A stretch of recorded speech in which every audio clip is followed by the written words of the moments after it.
اعوذ باللہ من الشیطان الرجیم بسم اللہ الرحمن الرحیم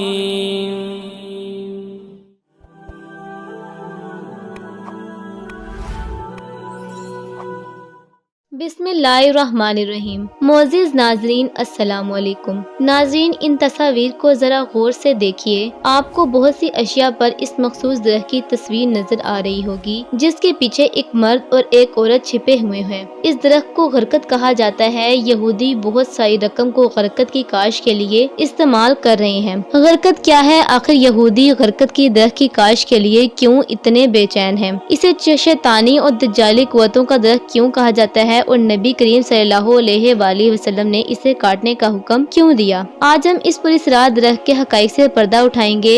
غرقت ایک جنگلی درخت ہے جو خاردار جھاڑی کی صورت میں ہوتا ہے۔ غرقت کو انگریزی زبان میں بوکسون اور یونانی زبان میں لیسیم کہا جاتا ہے۔ یہ درخت 4 سے 5 فٹ اونچا ہوتا ہے، جبکہ اسرائیل اور افریقہ میں پائے جانے والے غرقت کے درخت کی اونچائی اس سے بھی لمبی اور گھنی ہوتی ہے۔ اسلامی تاریخ میں غرقت کا پہلا ذکر ہجرت کے فوراً بعد ملتا ہے، جب مسجد نبوی کی تعمیر کی جا رہی تھی تو ایک صحابہ حضرت اسد بن زرار رضی اللہ تعالیٰ عنہ انتقال کر گئے۔ نبی کریم صلی اللہ علیہ وآلہ وسلم نے ان کی تدفین کے لیے جس جگہ کا انتخاب کیا وہ بقیع الغرقت کہلاتی تھی۔ بقی اس زمین کو کہتے ہیں جس میں درختوں یا پودوں کی جڑیں باقی رہ جائیں، اور اس جگہ پہلے غرقت کی جھاڑیاں ہوا کرتی تھیں۔ یہ جگہ مسلمانوں کا قبرستان قرار پایا۔ بعد میں آپ صلی اللہ علیہ وآلہ وسلم کی صاحبزادی حضرت رقیہ، حضرت فاطمہ اور صاحبزادے حضرت ابراہیم علیہ السلام اور کئی صحابہ اکرام اسی جگہ سپرد خاک کیے گئے۔ جب مسلمانوں نے قلعہ خیبر فتح کیا تو یہودیوں نے خیبر میں بھی اس درخت کو لگا رکھا تھا۔ نبی کریم صلی اللہ علیہ وآلہ وسلم نے فتح خیبر کے بعد اس درخت کو کاٹ دینے کا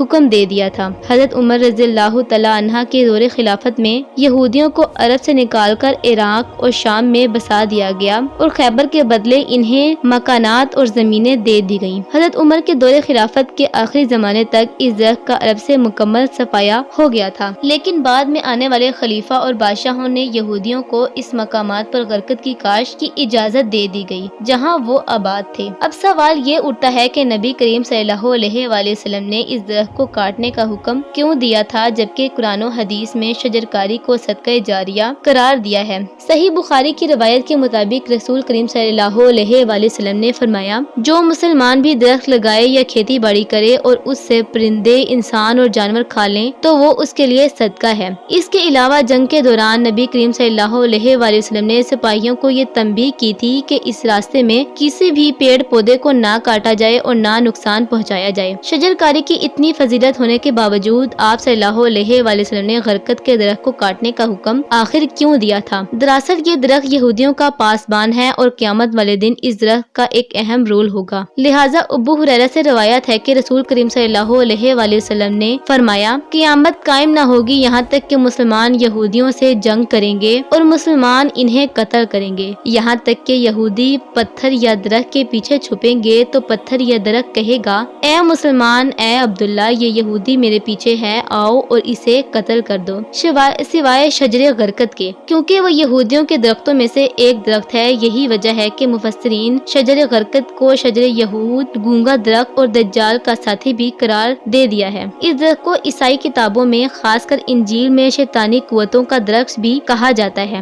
واضح رہے کہ یہودی قوم اپنے مذہب سے زیادہ اسلام کی سچائی پر یقین رکھتے ہیں۔ ان کے علماء اور محققین قرآن و حدیث کا مطالعہ کر کے اپنی ترقی کی راہیں کھولتے ہیں اور مسلمانوں کی کمزوریوں پر گرفت کرتے آ رہے ہیں۔ یہی وجہ ہے کہ آج بھی یہودی غرقت کو اپنا پاسبان درخت مانتے ہیں جو قیامت سے پہلے ہونے والی عظیم جنگوں میں سے ان کے لیے مددگار ثابت ہوگا۔ یہودیوں کو آخر نبی کریم صلی اللہ علیہ وسلم کی زبان سے نکلی ہر بات پر مکمل یقین ہے۔ اس بات کا سب سے بڑا ثبوت یہ ہے کہ آج یہودی غرقت کا کاشت پر لگے ہوئے ہیں۔ اسرائیلی حکومت پچھلے 40 سالوں سے غرقت کی شجرکاری یعنی پلانٹیشن میں مصروف ہے۔ رپورٹ کے مطابق سال 2000 میں 24 کروڑ غرقت کے درخت اسرائیل میں لگائے جا چکے ہیں اور اسرائیل میں چلنے والی ٹرینوں کے اطراف میں صرف غرقت ہی لگے ہوئے ہیں۔ اسرائیلی لوگوں کے گھر اور ان کے پاک عکس میں بھی غرقت لازمی لگا دکھائی دیا جائے گا۔ فلسطینی علماء کرام کا کہنا ہے کہ یہودی بالخصوص اسرائیلیوں نے بڑے پیمانے پر غرقت لگا کر یہودیوں نے نبی کریم صلی اللہ علیہ وآلہ وسلم کی پیشن گوئی کا وقت قریب کر دیا ہے۔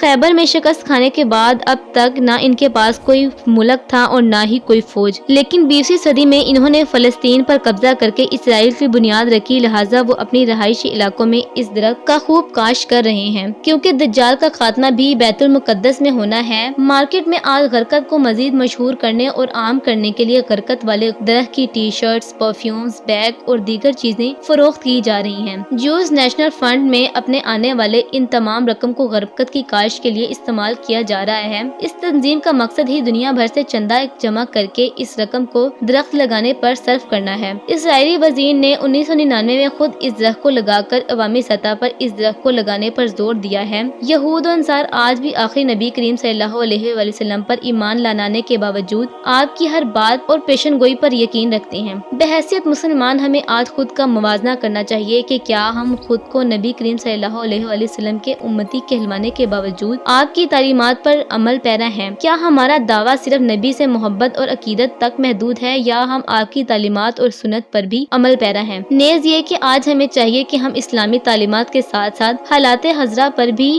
واقفیت رکھیں اور اپنی دین و ایمان کو بچانے کے لیے یہودیوں اور دجالی فتنوں سے قرآن و حدیث کی روشنی میں آگاہ رہیں۔